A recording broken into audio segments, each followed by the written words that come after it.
Laurence, c'est un besoin d'ordre ou vous y voyez autre chose? Moi, j'y vois autre chose. J'y vois la conséquence des discours populistes qui ont été tenus par des personnes au pouvoir. Parce que quand on dit qu'il y a une méfiance face au marché financier, je rappelle que le premier ennemi de François Hollande, c'était la finance.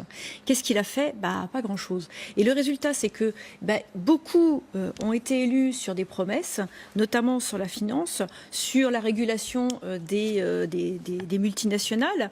Je vois aussi qu'il y a une grosse méfiance par rapport aux médias et à l'Europe dans ce sondage. Donc en réalité, on constate que cette méfiance, elle est essentiellement due à des promesses de politique. Donc Hollande sur les marchés financiers, on a l'Europe avec la ratification des accords de Lisbonne, on a le référendum de Maastricht. Donc tout ça crée un phénomène qui fait qu'on est méfiant vis-à-vis de ceux qui empêchent le pouvoir et la souveraineté nationale. Et le résultat, c'est qu'il y a une désaffection du politique, il y a une perte de confiance dans le politique, donc on se dit finalement, puisque le politique ne peut plus exercer cette souveraineté pour nous, eh bien donnons directement le pouvoir aux technocrates. Quand on entendait les gens, là, ils citaient plus simplement le laxisme, la loi n'est pas appliquée, besoin d'ordre. Ils ont raison. Oui. Ils ont raison. Enfin, on a parlé, je ne sais plus si c'est sur ce plateau, mais très récemment du problème de la loi sur la burqa qui n'est pas appliquée.